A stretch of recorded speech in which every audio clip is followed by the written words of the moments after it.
قال حدثنا قتيبة قال حدثنا الليث عن ابن شهاب عن أنس بن مالك رضي الله عنه قال خر رسول الله صلى الله عليه وسلم عن فرس فجحش فصلى بنا قائدا فصلينا معه قعودا ثم انصرف.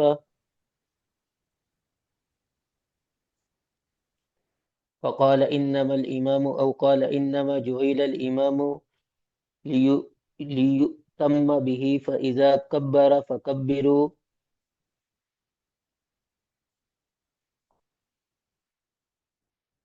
وإذا ركع فاركعوا وإذا رفع فارفعوا وإذا قال سمع الله لمن حمده فقولوا ربنا ولك الحمد وإذا سجد فاسجدوا وإذا صلى قائدا فصلوا قعودا أجمعون. وفي الباب عن عائشة وأبي هريرة وجابر وابن عمر ومعاوية رضي الله عنهم. قال أبو عيسى حديث أنس رضي الله عنه أن النبي صلى الله عليه وسلم خر عن فرس فجحش حديث حسن صحيح. وقد ذهب بعض أصحاب النبي صلى الله عليه وسلم إلى هذا الحديث، منهم جابر بن عبد الله وأسيد بن حزير وأبو هريرة وغيرهم رضي الله عنهم. وبهذا الحديث يقول أحمد وإسحاق. قال بعض أهل العلم إذا صلى الإمام جالسا لم يصلي من خلفه إلا قياما، فإن صلوا قعودا لم يجزهم، وهو قول سفيان الثوري ومالك بن أنس وابن المبارك والشافعي. شابش ماشاء اللہ، بہت خوب. تو یہ باب ہے، باب ما جاء، کہ یہ باب ہے اس بارے میں اذا صلی الامام، جب امام نماز پڑھے قائدن بیٹھ کر، فصلوا قعودا، تو تم بھی بیٹھ کر نماز پڑھو. تو حدیث حضرت انس بن مالک کی ہے. وہ فرماتے ہیں کہ خر رسول اللہ صلی اللہ علیہ وسلم، نبی علیہ الصلوۃ والسلام گر پڑے انفرسن، گھوڑے سے، فجوحشا، تو آپ زخمی ہو گئے، آپ کو خراشیں آئیں، زخمی ہو گئے، بیٹھ کر نماز پڑھائی. فصلینا معہ، نماز پڑھی.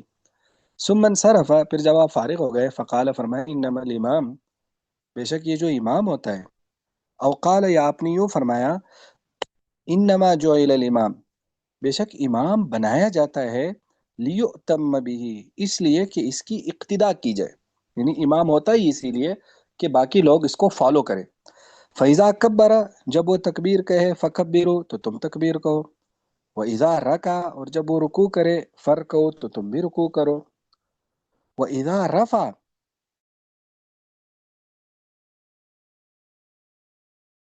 اور جب وہ کہے سمی اللہ لمن حمدہ،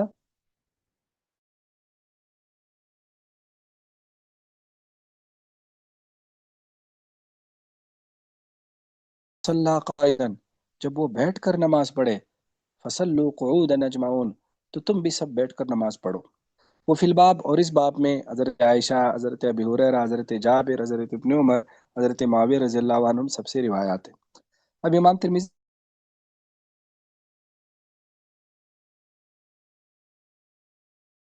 یہ حسن صحیح ہے، یہ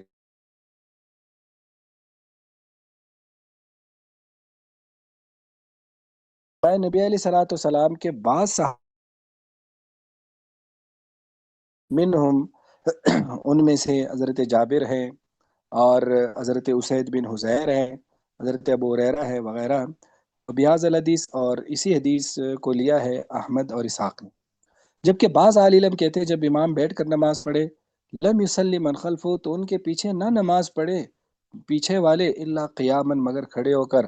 فاذا صلوا قعودا، فصلوا قعودا، اگر انہوں نے بیٹھ کر نماز پڑھی، لم یجزم، تو نماز جائز ہی نہیں ہے. یہی سفیان ثوری، مالک بن انس، ابن مبارک، شافعی کا قول ہے. یہ اگلا باب بھی پڑھے، پھر اس مسئلے کو کرتے ہیں. باب من،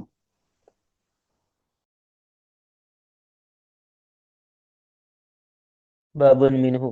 وبه قال حدثنا محمود بن غيلان قال حدثنا شبابة عن شعبة عن نعيم بن أبي هند عن أبي وائل عن مسروق عن عائشة رضي الله عنها قالت صلى رسول الله صلى الله عليه وسلم خلف أبي بكر رضي الله عنه في مرضه الذي مات فيه قائدا. قال أبو عيسى حديث عائشة رضي الله عنها حديث حسن صحيح غريب. وقد روي عن عائشة رضي الله عنها عن النبي صلى الله عليه وسلم أنه قال إذا صلى الإمام جالسا فصلوا جلوسا. وروي عنها أن النبي صلى الله عليه وسلم خرج في مرضه وأبو بكر رضي الله عنه يصلي بالناس فصلى إلى جنب أبي بكر رضي الله عنه والناس يأتمون بأبي بكر رضي الله عنه وأبو بكر رضي الله عنه يأتم بالنبي صلى الله عليه وسلم. وروي عنها أن النبي صلى الله عليه وسلم صلى خلف أبي بكر رضي الله عنه قائدا. وروي عن أنس بن مالك رضي الله عنه أن النبي صلى الله عليه وسلم صلى خلف أبي بكر رضي الله عنه وهو قائد. وبه قال حدثنا بذلك عبد الله بن أبي زياد قال حدثنا شبابة بن سوار قال حدثنا محمد بن طلحة عن حميد عن ثابت عن أنس رضي الله عنه قال صلى رسول الله صلى الله عليه وسلم في مرضه خلف أبي بكر رضي الله عنه قائدا في ثوب متوشحا به. قال أبو عيسى هذا حديث حسن صحيح. وهكذا رواه يحيى بن أيوب عن حميد عن ثابت عن أنس رضي الله عنه. وقد رواه غير واحد عن حميد عن أنس رضي الله عنه ولم يذكروا فيه عن ثابت. ومن ذكر فيه عن ثابت فهو أصح. آبش ماشاء اللہ. باب منو یعنی یہ اسی مسئلے سے متعلق ایک باب ہے. اس میں زیادہ تر جو مرض وفات کی روایات ہیں وہ امام ترمذی لے کر آئے. تو پہلی حدیث حضرت عائشہ رضی اللہ تعالیٰ عنہ سے وہ فرماتی ہے کہ صلی اللہ رسول اللہ صلی اللہ علیہ وسلم نبی علیہ صلاۃ والسلام نے نماز پڑھی خلف ابی بکر حضرت ابو بکر رضی اللہ عنہ کے پیچھے فی مرض لذی اس مرض میں جس میں آپ فوت ہو گئے، فی ہی جس مرض میں قائدن بیٹھ کر، یعنی آپ کے پیچھے آپ نے بیٹھ کر نماز پڑھی. قال ابو اسے امام ترمذی فرماتے ہیں کہ حدیث عائشہ حدیث حسن صحیح غریب. اور حضرت عائشہ سے یہ بھی مروی ہے کہ نبی علیہ السلام نے فرمایا اذا صلی الامام جالسا، جب امام بیٹھ کر نماز پڑھے فصلوا جلوسا، تو تم بھی بیٹھ کر پڑھو. وروی عنہا اور حضرت عائشہ سے یہ بھی مروی ہے کہ نبی علیہ الصلوۃ والسلام خرج نکلے فی مرضی اپنی مرض وفات میں، ابو بکر یصلی بالناس حضرت ابو بکر لوگوں کو نماز پڑھا رہے تھے. فصلی الی جنب ابی بکر، تو آپ نے ابو بکر کے پہلو میں نماز پڑھی. والناس یأتمون بابی بکر، لوگ حضرت ابو بکر کی اقتداء کر رہے تھے. وہ ابو بکر یأتم بالنبی صلی اللہ علیہ وسلم، اور حضرت ابو بکر نبی علیہ السلام کی اقتداء کر رہے تھے. وروی عنہا اور یہ بھی حضرت عائشہ سے مروی ہے کہ نبی علیہ الصلوۃ والسلام نے حضرت ابو بکر کے پیچھے نماز پڑھی قائدن بیٹھ کر. اور حضرت انس بن مالک سے مروی ہے کہ نبی علیہ الصلوۃ والسلام نے نماز پڑھی حضرت ابو بکر کے پیچھے وہ قائد، جب کہ آپ بیٹھے ہوئے تھے، یعنی نبی علیہ السلام بیٹھے ہوئے تھے. حدثنا بذالک عبداللہ ابن ابی زیاد شبابہ بن سوار محمد بن طلحہ حمید عن ثابت عن انس کہ صلی اللہ رسول وسلم کہ نبی علیہ السلام نے نماز پڑھی فی مرضی اپنی بیماری میں خلف ابی بکر حضرت ابو بکر کے پیچھے قائدن بیٹھ کر فی ثوب ایک کپڑے میں متوشحا بھی اس کو اپنے اوپر لپیٹا ہوا تھا، یعنی اس کپڑے میں آپ لپٹے ہوئے تھے. قال ابو اسے امام ترمذی فرماتے ہیں حدیث حسن صحیح ہے. ایسے یحییٰ بن ایوب نے حمید نے انہوں نے ثابت سے انہوں نے انس سے روایت کی ہے، اور بہت ساروں نے ان حمید ان انس سے روایت کی، اور اس میں ثابت کا ذکر نہیں ہے. ومن ذکر فی ان ثابت، جس نے ثابت کا ذکر کیا وہ زیادہ صحیح ہے. دیکھو اس میں ان دونوں ابواب سے متعلق پہلے تو سمجھو مسئلہ.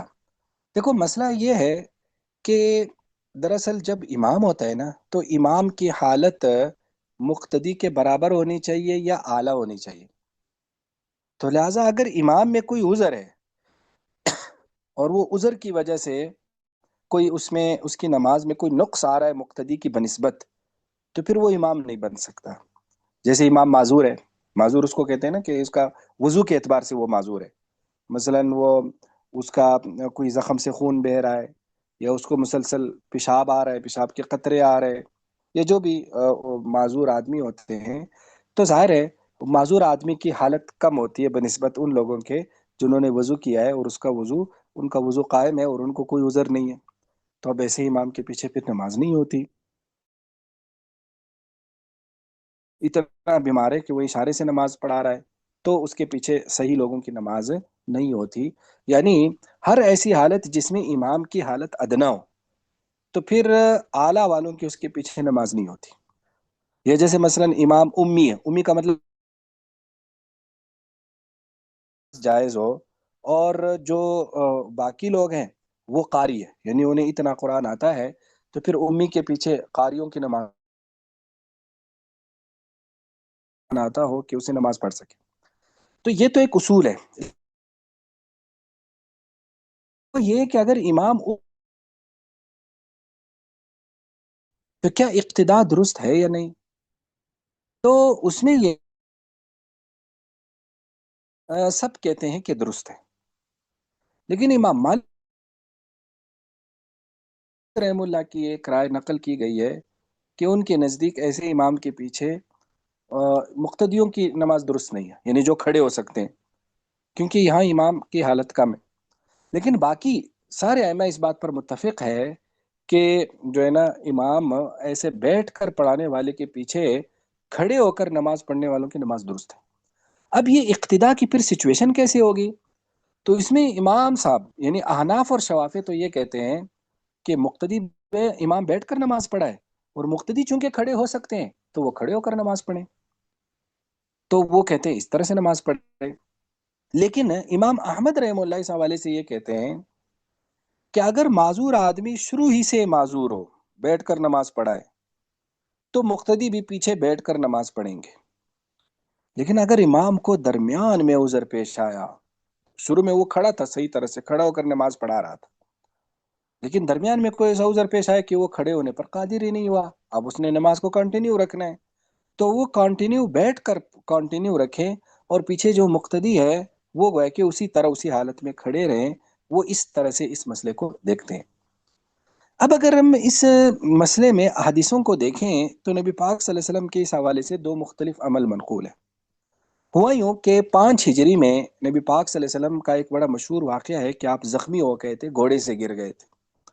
تو اس میں آتا ہے کہ آپ ایک گھوڑے پر سوار تھے، تو وہ گھوڑا اچانک وہ آپ کے کنٹرول سے نکل گیا، تیز بھاگا، اور تیز بھاگتے ہوئے وہ گھوڑا جو تھا وہ ایک درخت کے کھجور کا ایک درخت تھا، تو اس کے قریب سے گزرتے ہوئے نبی پاک صلی اللہ علیہ وسلم کو یا تو اس سے پھینک دیا گیا، یا پھر کچھ اس طرح سے کہتے ہیں کہ نبی پاک صلی اللہ علیہ وسلم کا جو اس درخت کی طرف پاؤں تھا وہ اس درخت کے ساتھ زور سے لگا، تو یا تو اس میں موچ آئی یا اس میں زخم ہو گیا، گھس گیا.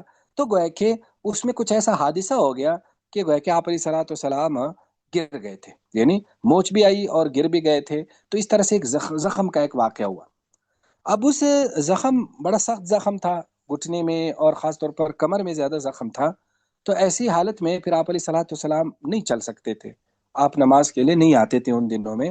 تو ان دنوں میں آپ علیہ صلاۃ والسلام ایک اوپر ایک کمرہ بنا ہوتا تھا جو آپ علیہ صلاۃ والسلام شاید خلوت کے لیے اس کو یوز کرتے ہوں گے، تو اس کو مشروبہ کہتے ہیں. تو اس بالا خانے میں یا اس مشروبہ میں آپ علیہ صلاۃ والسلام نے نمازیں پڑھی ان دنوں میں. تو آپ علیہ صلاۃ والسلام نہیں آتے تھے. لیکن یہاں تھوڑا سا اس حوالے سے ہو سکتا ہے کسی تلاش اور تتبع سے یہ مل جائے کہ ان دنوں میں مسجد نبی میں کون نماز پڑھا رہے تھے. لیکن مجھے ایسا لگتا ہے کہ شاید صحابہ ادھر آتے ہوں گے، کیونکہ آگے واقعہ بھی اسی کا ہی ہے. تو اب اس میں ہوا یوں کہ آپ علیہ صلاۃ والسلام صحابہ آئے اور آپ علیہ صلاۃ والسلام کے ہاں یہی اقتدا کی. یا تو یوں کہہ سکتے کہ وہ صحابہ ویسے بیمار پرسی کے لیے آئے تھے، بیمار پرسی کے لیے آ کر تو ان کا ذہن بنا کہ چلو آپ علیہ السلام کے پیچھے نماز پڑھتے ہیں. یا تو یوں کہہ سکتے ہیں، یا پھر یوں کہہ سکتے ہیں کہ نہیں، وہ آپ علیہ صلاۃ والسلام کے پیچھے نماز پڑھنے کے لیے ادھر آیا کرتے تھے. دونوں باتیں صحیح ہو سکتی ہیں. تو خیر اس موقع پر جب نماز شروع کر دی تو آپ علیہ السلام نے صحابہ کو فرمایا کہ نہیں، تم بیٹھ کر نماز پڑھو، میں تو معذور ہوں، بیٹھ کر نماز پڑھا رہا ہوں، تو تم بھی میرے پیچھے بیٹھ کر نماز پڑھو.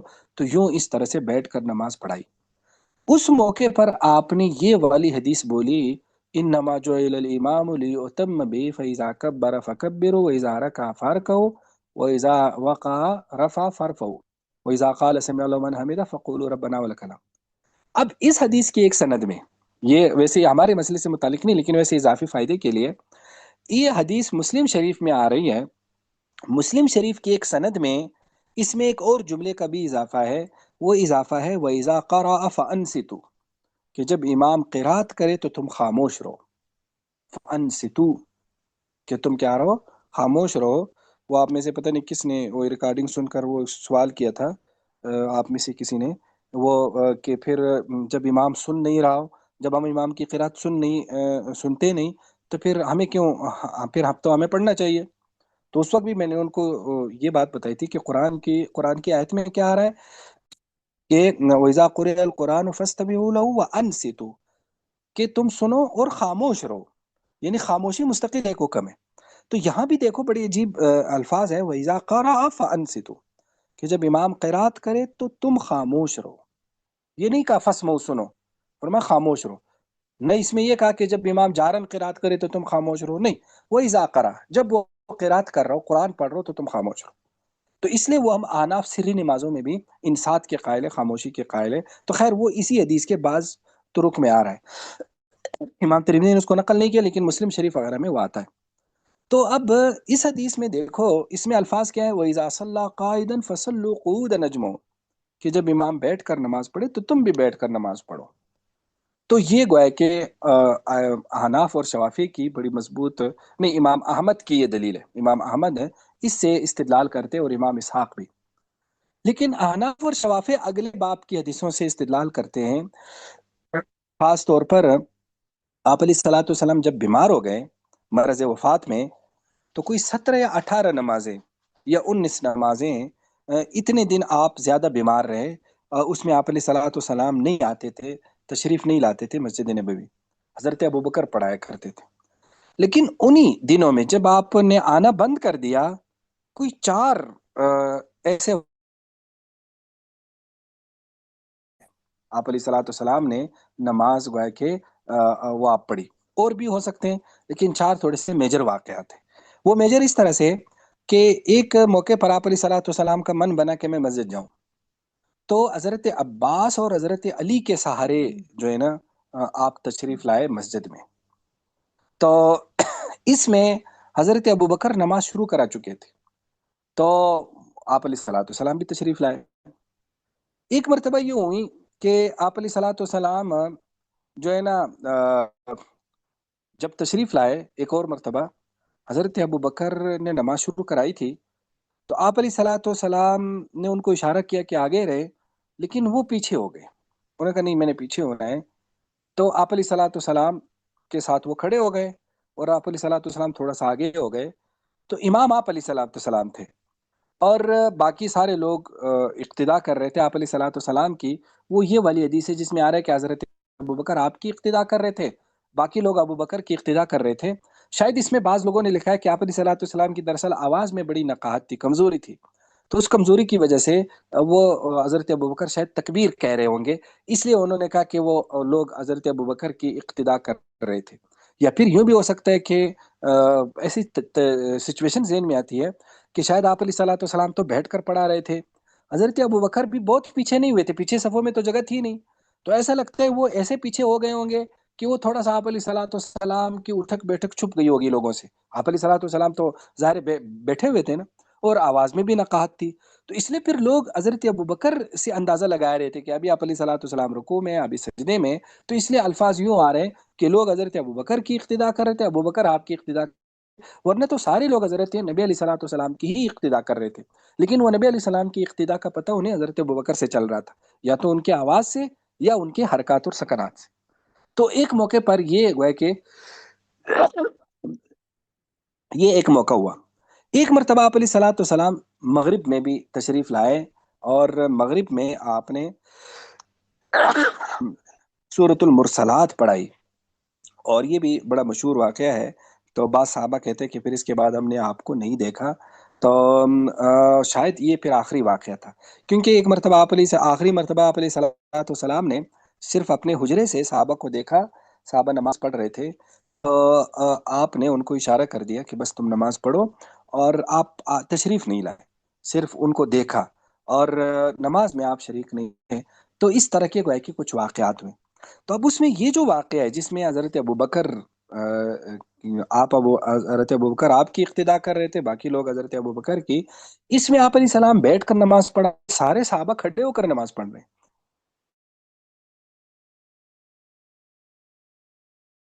احناف کی، اور ہم یہ کہتے ہیں کہ دیکھو اس واقعے سے وہ واقعہ منسوخ ہو گیا جو وہ آپ علیہ صلاۃ والسلام کا جو پچھلا واقعہ ہے، کیونکہ آخری عمل یعنی حدیثوں میں اور شریعت کی نصوص میں اصول یہ ہوتا ہے کہ اگر دو نصوص آپس میں ٹکرا رہی ہوں تو جو اگر ہمیں کسی واقعے کے آخری ہونے کا پتہ، تو لہٰذا ہم اس عمل سے اس کو کیا کر دیتے ہیں، منسوخ سمجھتے ہیں۔ لیکن امام احمد اس کی یہ تعویل کرتے کہ نہیں، وہ جو واقعہ تھا وہ شروع سے آپ بیٹھ کر نماز پڑھا رہے تھے، ادھر چونکہ حضرت ابوبکر کچھ نماز شروع کر چکے تھے، درمیان میں آپ علیہ صلاۃ والسلام تشریف لائے، تو کہ درمیان میں عذر پیش آیا، تو اس لیے وہ اس طرح سے فرق کرتے ہیں، لیکن ہم اس کو ناسخ منسوخ پر کیا کرتے ہیں، معمول کرتے ہیں۔ یہ سمجھ میں آ گیا یا نہیں آیا اب؟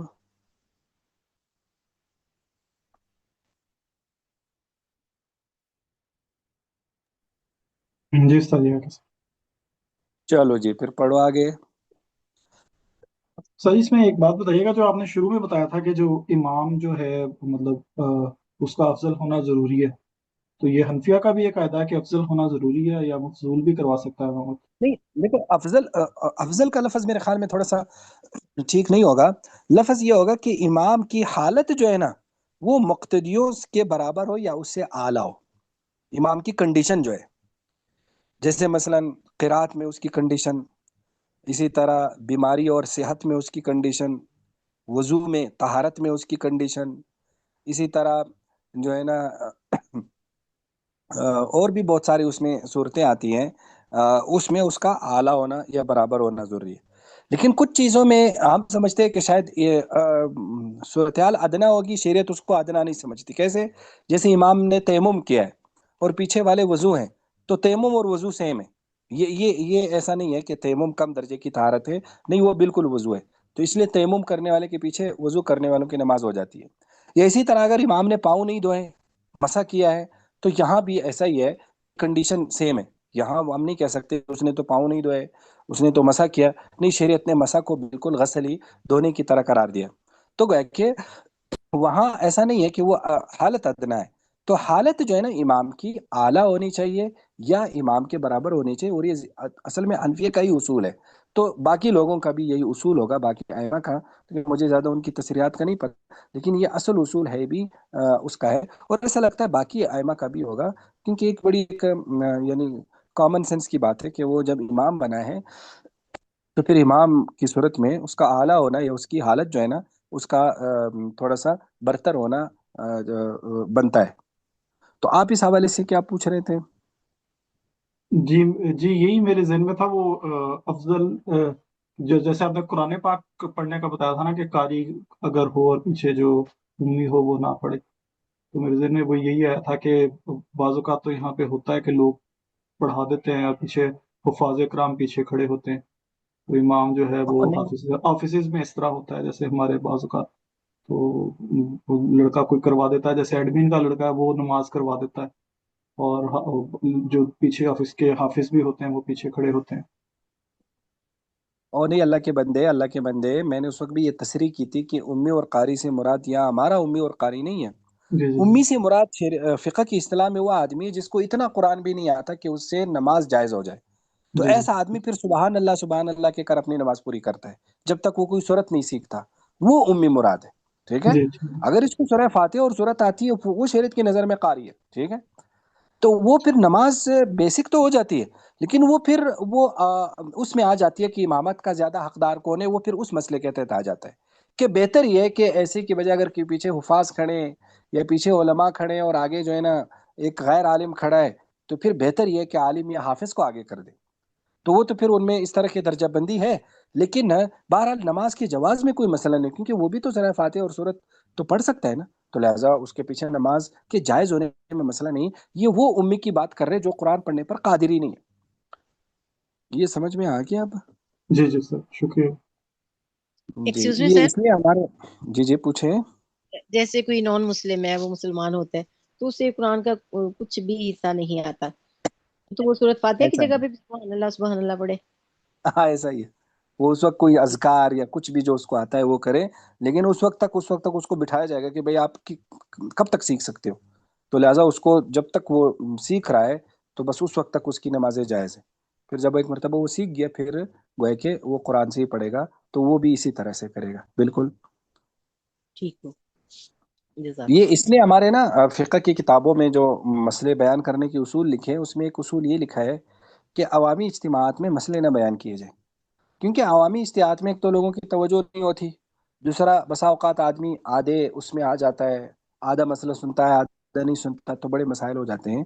کیونکہ مسئلہ بڑا گہرا ہوتا ہے نا، یعنی مسئلہ وہ پورا جب سنیں گے تو سمجھ میں آتا ہے، اس کا تھوڑا سا بھی ایک پارٹ مس ہو گیا نا تو وہ مسئلہ کہیں کا کہیں ہو جاتا ہے. اب جیسے یہی امی اور قاری والا مسئلہ دیکھیں، حالانکہ اب کلاس میں توجہ بھی ہے پھر بھی اس کے باوجود تھوڑی سی ایک پارٹ مسنگ سے مسئلہ کیسے بدل گیا. تو لہٰذا یہ کچھ علماء جو ہوتے ہیں نا وہ ممبر پر بیٹھ کر مسائل بیان کر رہے ہوتے، مسائل بیان کر رہے ہوتے. بھائی ممبر مسائل کے بیان کا نہیں ہے. کچھ علماء یوٹیوب پہ مسائل بیان کرتے رہتے ہیں. تو بھائی یہ مسائل اس میں اب ایک آدمی نے لیا، آدھا آگے کر دیا، درمیان سے سن لیا، تو بڑے مسائل پیدا ہوتے ہیں. یہ جو مسائل ہے یا تو اس طرح جس طرح ہم آپ کو سکھا رہے ہیں وہ تو الگ بات ہے، یا یہ دراصل ہر مستفتی کا اپنا مسئلہ ہے. جس کو مسئلہ پیش آئے وہ مفتی سے پوچھے. وہ عمومی سب کے سامنے جس کا مسئلہ ہے ہی نہیں تو اس کے سامنے بیان کرنے کی ضرورت ہی نہیں. فتویٰ لکھتے تھے ظاہر ہے وہ عجیب و غریب لکھتے تھے تو وہ مفتیان کرام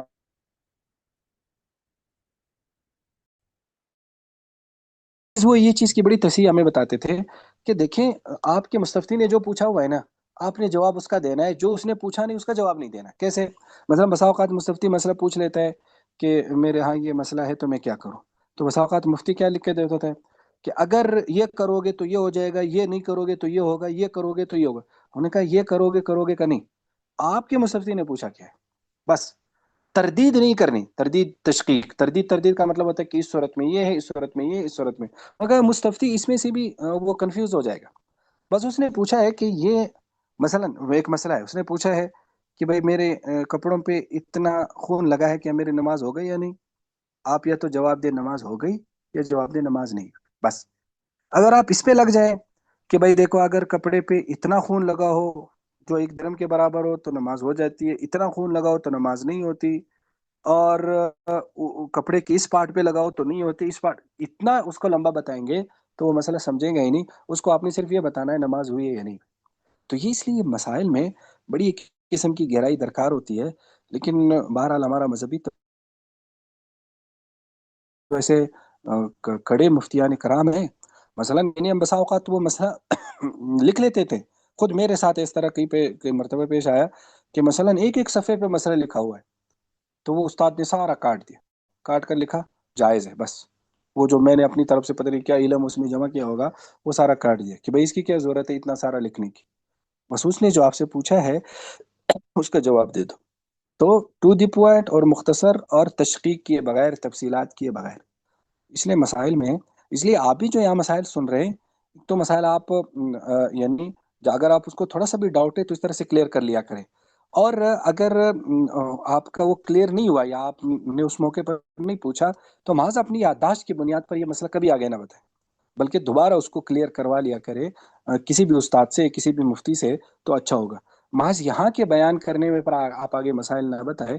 یہ تو علم کے لیے ہیں لیکن اس میں بھی ظاہر ہے ہو سکتا ہے آپ کے سننے میں کوئی مسئلہ ہو، میرے بتانے میں مسئلہ ہو، مجھ سے بھی تو غلطی ہو سکتی ہے نا. تو ہو سکتا ہے میں ایک مذہب آپ کو غلط بتا دوں.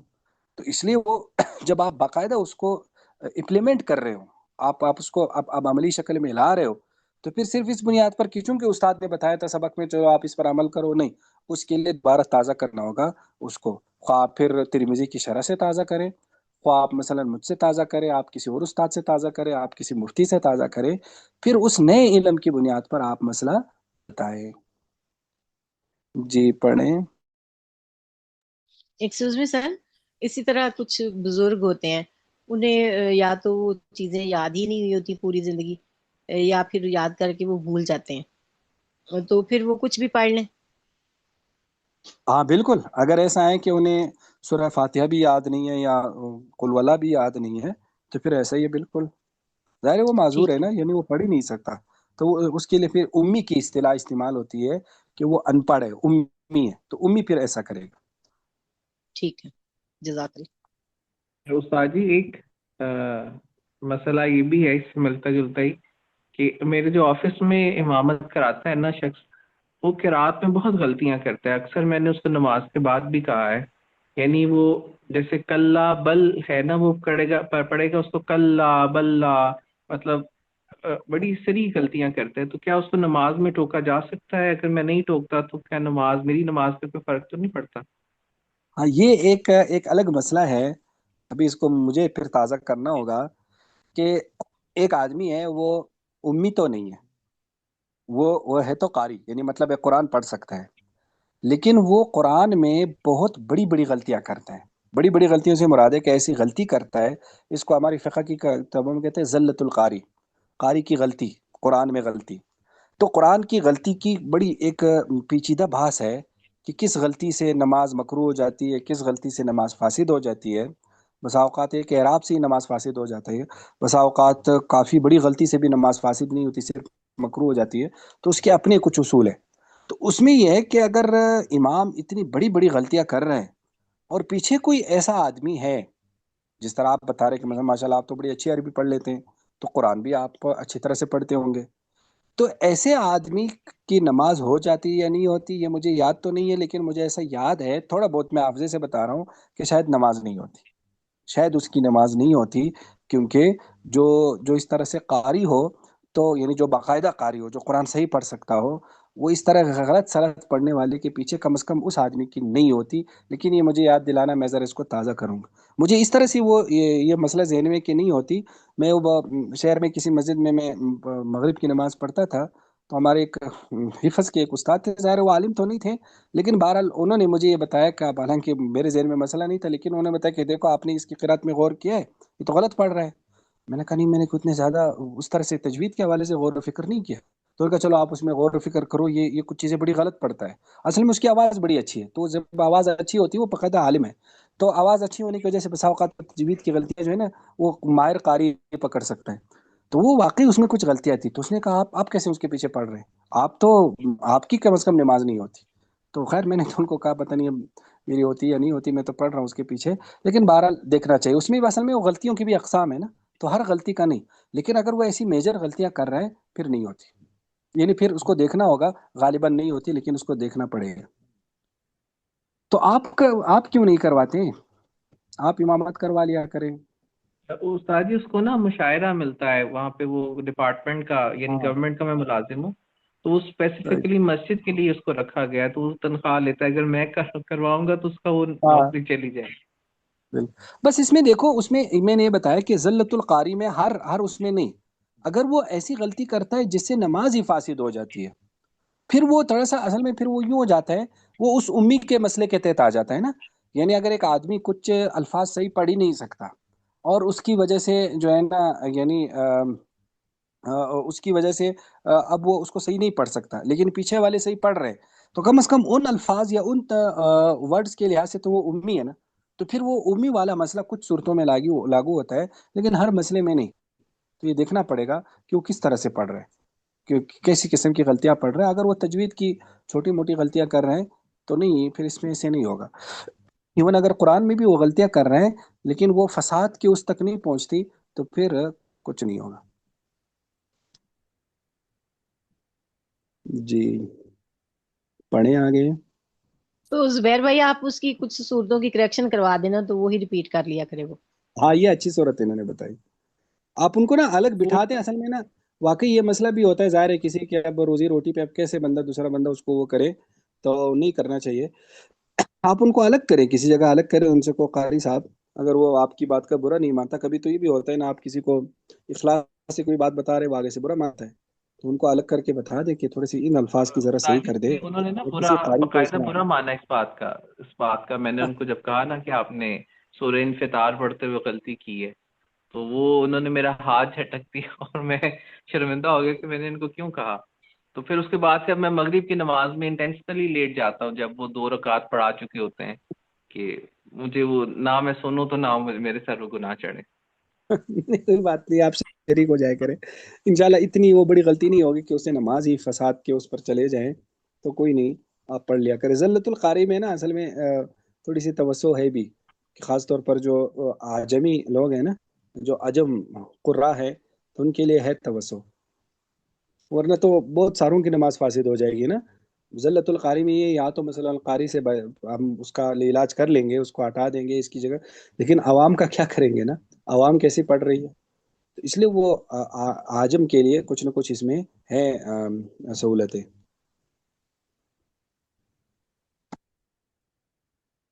جی پڑھے آگے. باب ما جاء في الإمام ينهض في الركعتين ناسيا.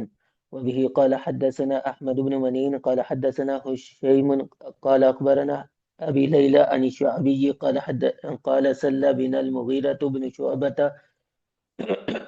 رضي الله عنه فنهض في الركعتين فسبح بالقوم وسبح بهم فلما قضى صلاته سلم ثم سجدتي السهو وهو جالس ثم حدثهم أن رسول الله صلى الله عليه وسلم فعل بهم مثل الذي فعل. وفي الباب عن عقبة بن عامر وسعد وعبد الله بن بحينة رضي الله عنهم.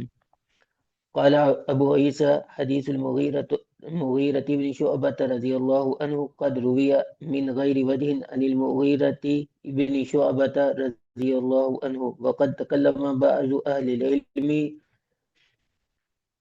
في ابن أبي ليلى من قبل حفظه. قال أحمد لا يحتج بحديث ابن أبي ليلى.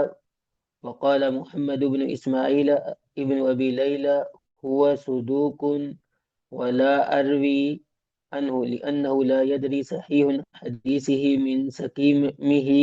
وكل من كان مثل هذا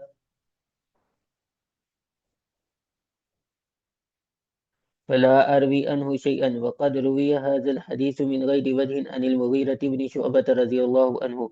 وروى سفيان عن جابر عن المغيرة بن شبيل عن قيس بن أبي حازم عن المغيرة بن شعبة رضي الله عنه. جابر الجعفي قد ضعفه بعض أهل العلم. تركه يحيى بن سعيد وعبد الرحمن بن مهدي وغيرهما. والعمل على هذا عند أهل العلم على أن الرجل إذا قام في ركعتين مضى في صلاته وسجد سجدتين منهم من رأى قبل التسليم ومنهم من رأى بعد التسليم ومن رأى قبل التسليم فحديثه أصح لما روى الزهري ويحيى بن سعيد الأنصاري عن عبد الرحمن الأعرج عن عبد الله بن بحينة رضي الله عنه. وبه قال حدثنا عبد الله بن عبد الرحمن قال حدثنا يزيد بن هارون عن المسعودي عن زياد بن علاقة قال صلى بنا المغيرة بن شعبة رضي الله عنه فلما صلى ركعتين قام ولم يجلس فسبح به من خلفه فأشار إليهم أن قوموا. فلما فرغ من صلاته سلم وسجد سجدتي السهو وسلم وقال هكذا صنع رسول الله صلى الله عليه وسلم. قال أبو عيسى هذا حديث حسن صحيح. وقد روي هذا الحديث من غير وجه عن المغيرة بن شعبة رضي الله عنه عن النبي صلى الله عليه وسلم. بس ماشاء اللہ. یہ باب ہے باب ماجا فی الامام ینہضو. یہ باب اس بارے میں کہ امام کھڑا ہو جاتا ہے، اٹھ جاتا ہے، من الرکعتین، دو رکعتوں سے، ناسین، بھول کر. تو حضرت شابی کہتے ہیں کہ صلی بن المغیرہ بن شعبہ، مغیرہ بن شعبہ نے ہمیں نماز پڑھائی، فنا فی الرکعتین، تو دو رکعتوں میں وہ اٹھ گئے. فسبح بالقوم، تو قوم نے سبحان اللہ کہا، وسبح بہم، تو انہوں نے بھی سبحان اللہ کہا. یعنی قوم نے تو سبحان اللہ کہا کہ آپ نے غلطی کر لی، انہوں نے بھی سبحان اللہ کہا کہ گویا کہ میں نے غلطی نہیں کی. فلما قضا صلاۃ، تو جب انہوں نے اپنی نماز پوری کی، سلم، سلام پھیرا، ثم سجد سجدتي ساوی، پھر دو سجدے ساوی کیے، وہ جالسون، آپ بیٹھے ہوئے تھے. ثم حدثهم، پھر حدیث بیان کر دی کہ نبی علیہ السلام نے بھی اسی طرح کیا، مثل الذی فعل، جیسے انہوں نے کیا. انہوں نے کہا مجھ سے غلطی ہو گئی، تو اس غلطی کا مداوع اسی طرح ہوگا کہ میں سجدہ سہو کروں۔ وہ فی الباب نقبہ بن عامر، سعد، عبداللہ بن بحینا۔ یا ایک بات ذہن میں رکھے، پھر بعد میں بھول جاؤں گا، فسبح بالقوم، اسے معلوم کہ اگر امام سے غلطی ہو جائے تو سبحان اللہ کہنا ہے۔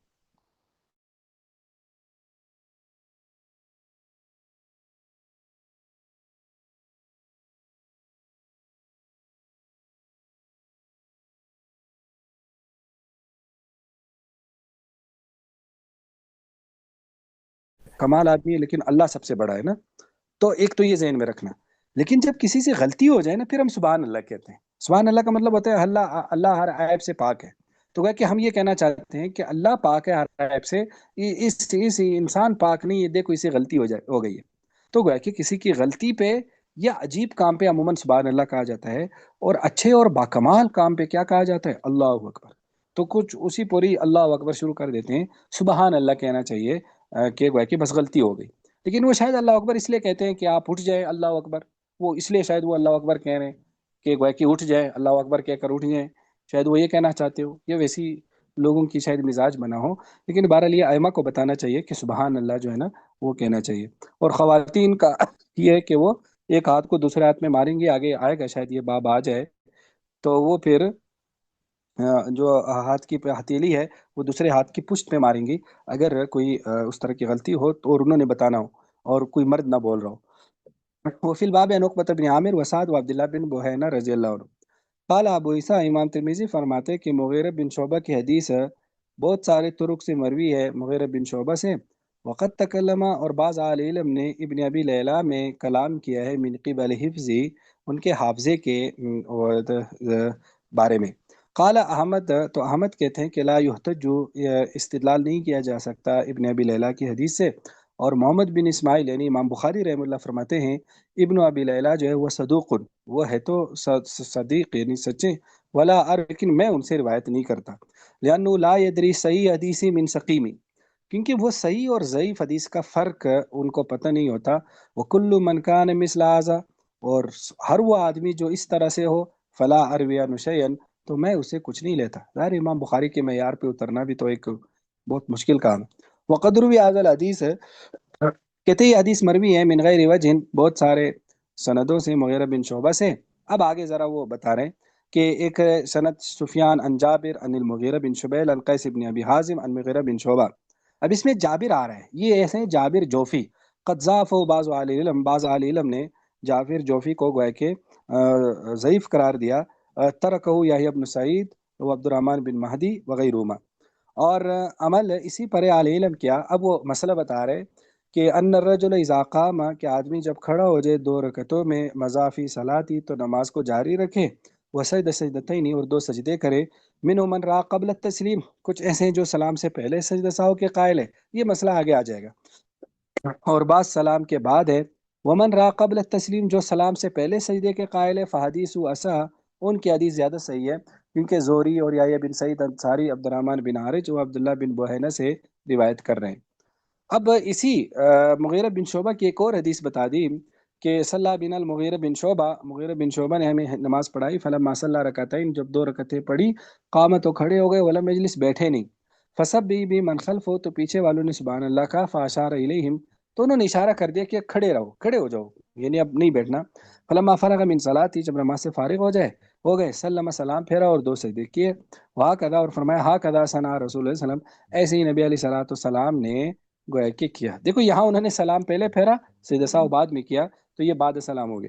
تو قال ابو اسحاق ھذا حدیث حسن صحیح، وقد روی ھذا الحدیث من غیر وجہ عن المغیرہ بن شعبہ عن النبی صلی اللہ علیہ وسلم۔ یہ سجدہ سہو والا مسئلہ تو ہم کرتے ہیں، آگے آ جائے گا۔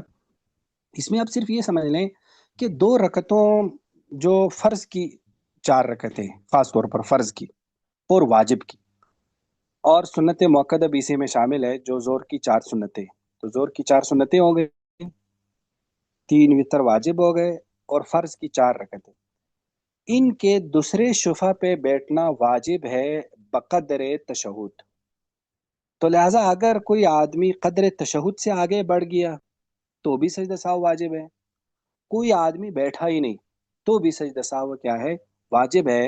اور اب اس میں یہ کہ اگر آدمی کھڑا ہو گیا، تو اگر تو ابھی پورا کھڑا نہیں ہوا، ابھی مثلا وہ ابھی جھکا ہوا ہے اور اٹھ رہا ہے، اسے یاد آیا یا کسی نے یاد دلائے تو بیٹھ جائے. لیکن اگر وہ مکمل کھڑا ہو گیا پھر بیٹھنا نہیں چاہیے، خواہ یاد بھی آ جائے.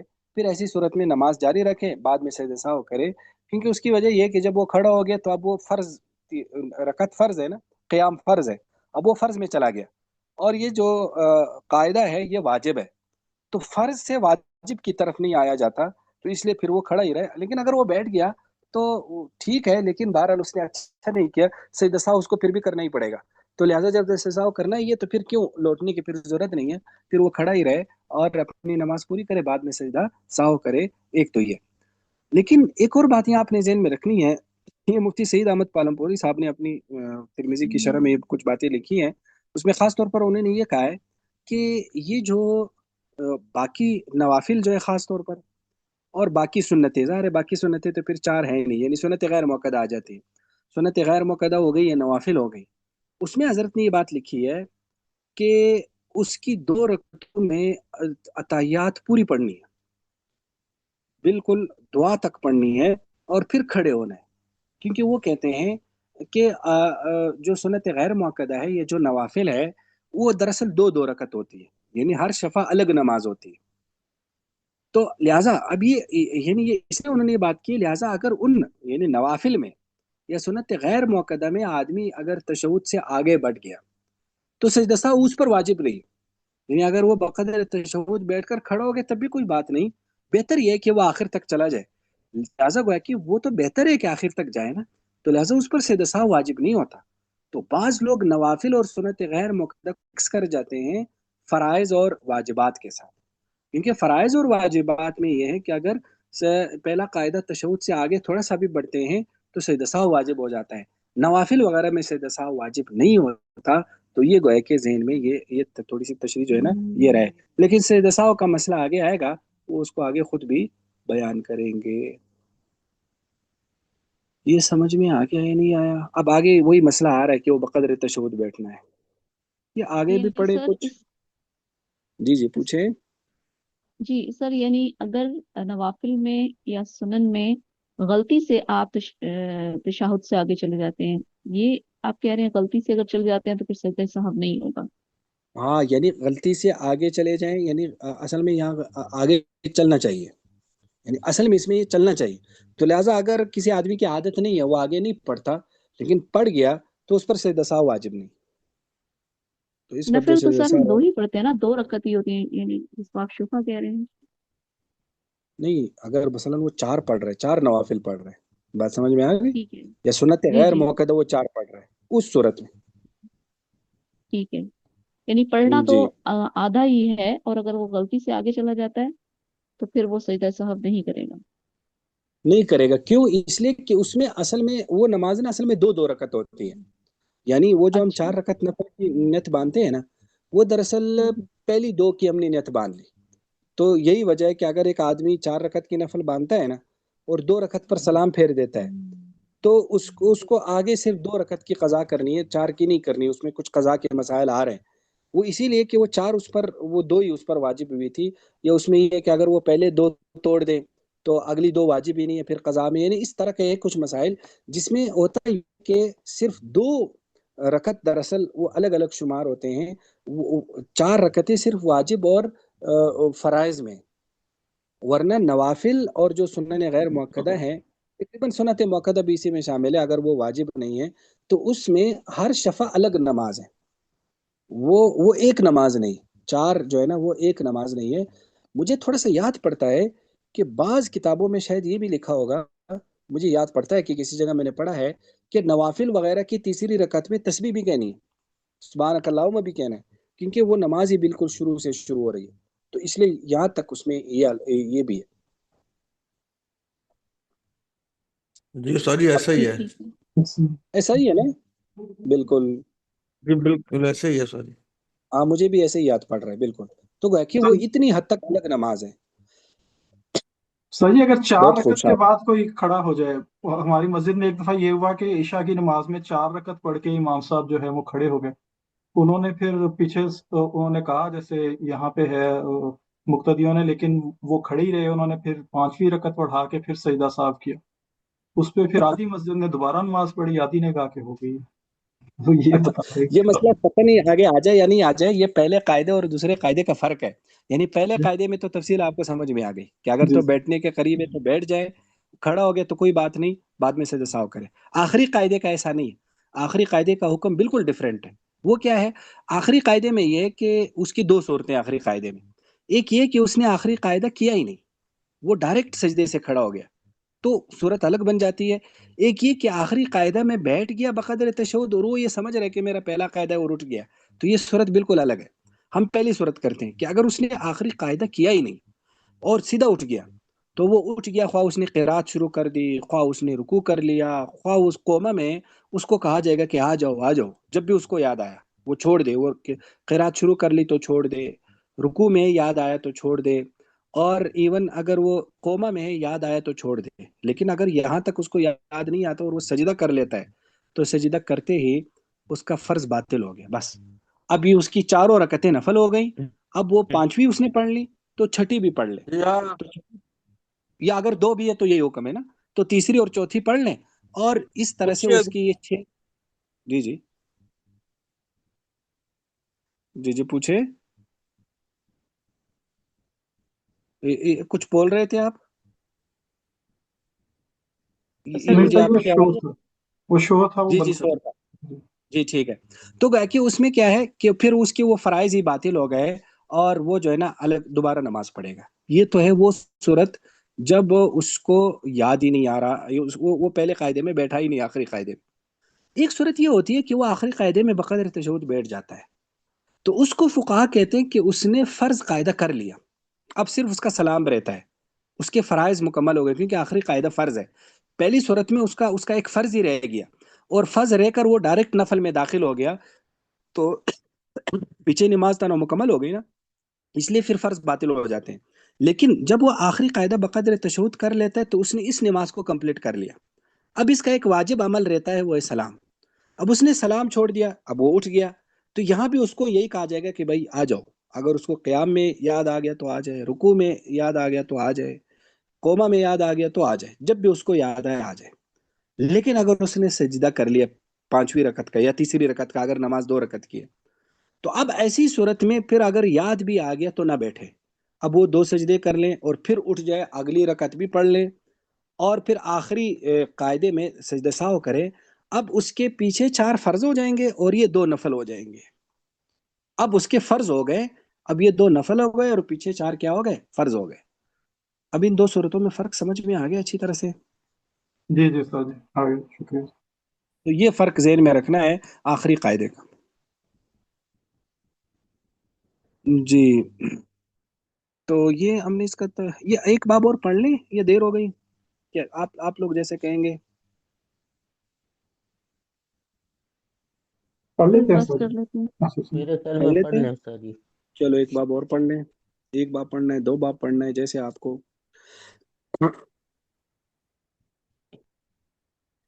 یہ کوئی کہہ باب رہا تھا ما کہ بس جاء کریں، في مقدار سارے کہہ رہے تھے القعود پڑھ في لیں. الركعتين چلو الأوليين.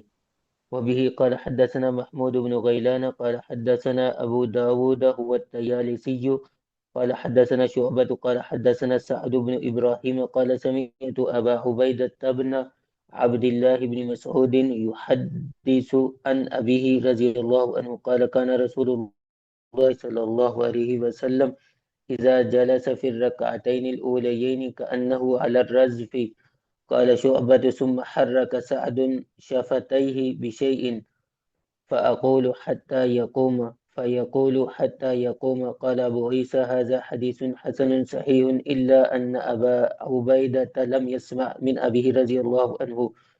والعمل على هذا عند أهل العلم يختارون ألا يطيل الرجل قعود في الركعتين الأوليين ولا يزيد على التشهد شيئا في الركعتين الأوليين.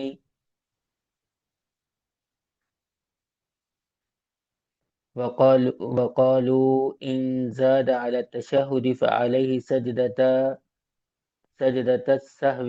هكذا روي عن الشعبي وغيره. شابش. تو یہ باب ہے، باب ما جاء فی مقدار القعود فی الرکعتین الاولیین. یہ دراصل وہی مسئلہ ہے جو ابھی ہم کر چکے ہیں، کہ پہلی 2 رکعتوں میں بقد بیٹھنے کی مقدار، یعنی پہلی 2 رکعتوں میں آدمی کتنی دیر بیٹھے؟ تو حضرت عبداللہ بن مسعود وہ ابو عبیدہ اپنے والد سے روایت کرتے ہیں کہ کان رسول اللہ علیہ وسلم اذا جلس، کہ نبی علیہ الصلوۃ والسلام جب بیٹھتے تھے پہلی 2 رکعتیں میں، کأنہ علی الرزف، گویا کہ آپ گرم پتھر پر بیٹھے. ظاہر ہے گرم پتھر پر تو انسان زیادہ دیر نہیں بیٹھ سکتا نا، بڑی جلدی اٹھ جاتا ہے. مطلب ہے کہ آپ علیہ السلام بڑی جلدی اٹھ جاتے تھے. قال شعبہ کہتے ثم حرک سعد شفتیہ، کہ میرے جو استاد تھے سعد، انہوں نے اپنے ہونٹوں کو ہلایا کچھ میں. فاقول، تو میں یہ کہتا ہوں حتی یقوما، شاید وہ یہ کہتے کہ آپ کھڑے ہو جاتے تھے. فیقول، تو میرے استاد نے کہا بھی کہ حتی یقوم، یہاں تک کہ کھڑے ہو جاتے تھے. یعنی پوری حدیث یوں انہوں نے سنائی کأنہ علی الرزف حتی یقوما. تو اس طرح سے گویا کہ انہوں نے پھر بتایا. قال ابو عیسیٰ، امام ترمذی کہتے ہیں یہ حدیث حسن ہے، مگر ابو عبیدہ نے اپنے والد سے نہیں سنا. عبداللہ بن مسعود کے مختلف بیٹے ہیں، اس میں ان کے جو ابو عبیدہ ان کے بیٹے ہیں، انہوں نے اپنے والد سے ان کو سماع حاصل نہیں تھا. اور عمل اسی پر ہے. اہل علم کیا یختارون، وہ اس بات کو پسند کرتے ہیں، اللہ یطیل الرجل، کہ آدمی قاعدے کو لمبا نہ کرے پہلی 2 رکعتوں میں، اور تشہد پر کچھ بھی اضافہ نہ کرے پہلی 2 رکعتوں میں. اور وہ کہتے ہیں انزاد اعلی تشہد، اگر تشہد پر اضافہ کرے گا تو اس پر سجدہ سہو ہے. ایسے امام شافعی وغیرہ سے ہیں. لیکن میں نے بتا دیا کہ یہ فرض کی بات ہو رہی ہے، نوافل میں ایسا نہیں. نوافل اور سنن غیر مؤکدہ میں ایسا نہیں ہے. جی یہ سمجھ میں آ گیا اب؟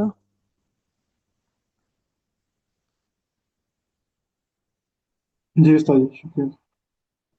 جی آگے پڑھیں. یہ ثاقب بھائی آگے کیجیے گا. نہیں، میں آپ لوگوں سے پوچھ رہا ہوں کہ آگے پڑھنا ہے یا نہیں. اگر پڑھنا جی ہے تو کافی پڑھتے ہیں. سر کافی نہیں. کافی ہے، انشاءاللہ پڑھیں گے. کافی ہے، چلو جی، کیونکہ آپ جزاک 10 سے زیادہ ہو گئے. ٹھیک ہے، انشاءاللہ اس کو اللہ، کل کرتے ہیں پھر. جزاک اللہ ٹھیک ہے، خیر. فی امان اللہ. السلام علیکم ورحمۃ اللہ. وعلیکم السلام ورحمۃ اللہ وبرکاتہ.